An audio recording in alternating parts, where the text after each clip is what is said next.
new affordable mid-ranger from Samsung, the 4G version of the Galaxy A16. What's the difference between this and the 5G model, and is this the better phone to get? I'm Will for GSM Arena, and let's find out in our Galaxy A16 4G review.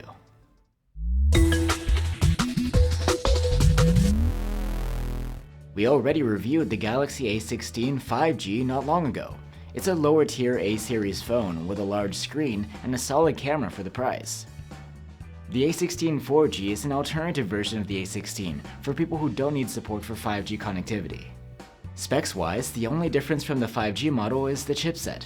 And of course, there's the price tag. The 4G model is even more budget-friendly. Just like other Galaxy A-series phones, the A16 4G has a flat plastic back.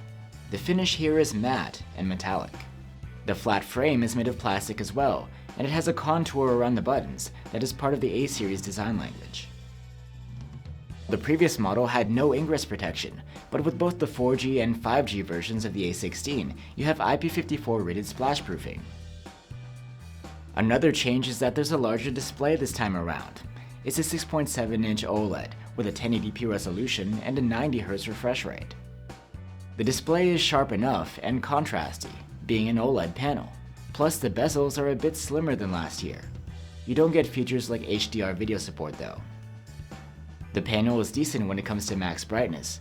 We measured a maximum of around 400 nits with a manual slider, and this is able to boost up to over 800 nits when in auto brightness mode. And it's nice that even on a budget device, you get a fast 90Hz refresh rate. It isn't adaptive, but still it smooths out your swiping and scrolling. The previous model had a headphone jack, but Samsung has done away with it for this generation. The phone has just a single speaker at the bottom. It has very good loudness, and the audio quality is solid, with good highs and vocals. I'm wide awake, but you're a nightmare. I can't escape, I'm seeing you everywhere. For biometric input, there's a side-mounted fingerprint reader built into the power button. It's fast and reliable. And the A16 4G comes with 128 or 256 gigs of storage, and that is expandable through microSD. Like other recent Samsung phones, including the flagships, the interface of the A16 4G is Samsung's One UI 6.1 on top of Android 14. You get pretty much all of the features here too, minus certain things like Galaxy AI and Samsung's DeX. You can find out more about One UI by checking out our dedicated video. And there's plenty of software support for the A16. Samsung promises 6 major OS updates. Like I mentioned, it's the chipset that sets this phone apart from the 5G model. The Galaxy A16 4G uses a MediaTek Helio G99. It's the same chipset that last year's A15 4G had, and it doesn't have a 5G modem. In benchmarks, the results are about the same as last year too. They're at the bottom of the ladder overall, but still okay for this budget class.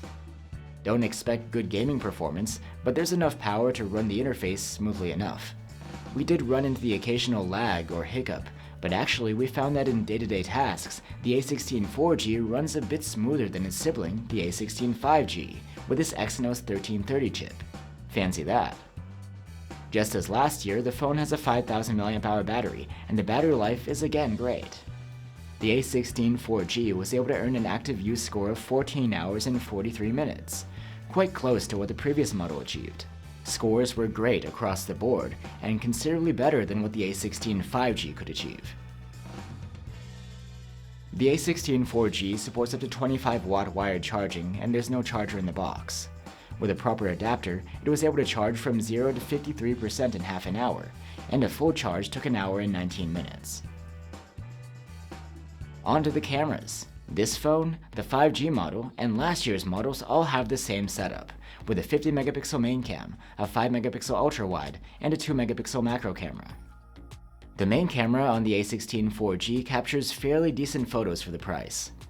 Colors look nice and natural, and detail is good. But the dynamic range leaves more to be desired in certain scenarios.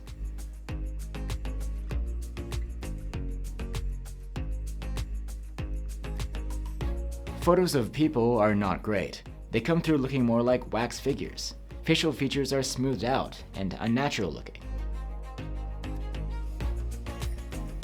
In low light, the main cam captures okay photos. The detail isn't bad, but contrast and dynamic range are far from perfect, and there is some noise in the frame.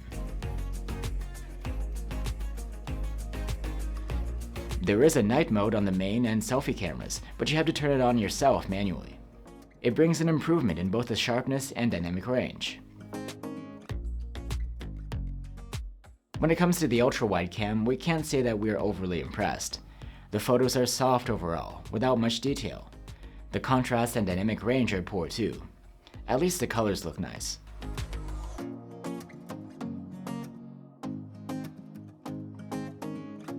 The ultra-wide is not great in low light conditions. The shots come out soft, with clipped highlights and light sources, and there's no night mode available here to help out.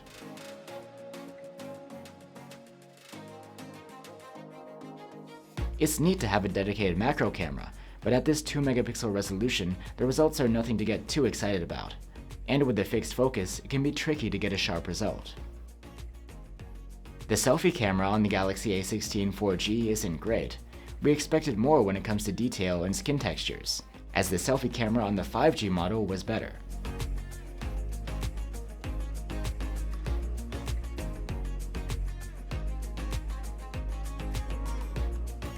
The Galaxy A16 4G can capture videos at a maximum of 1080p resolution. Here's a look at 1080p video quality from the main camera.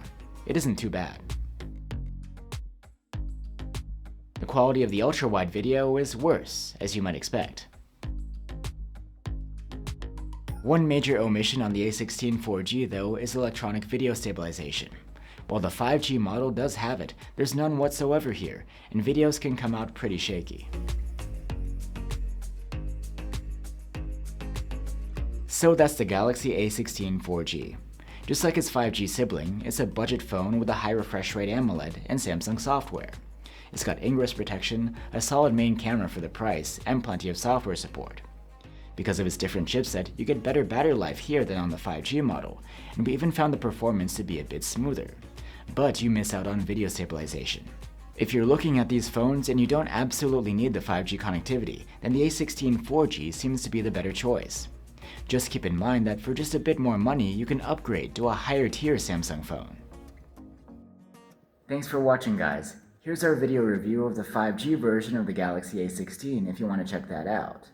And the Galaxy A25 is a nice upgrade if you're looking for that. Let us know what you think, and I'll see you on the next one.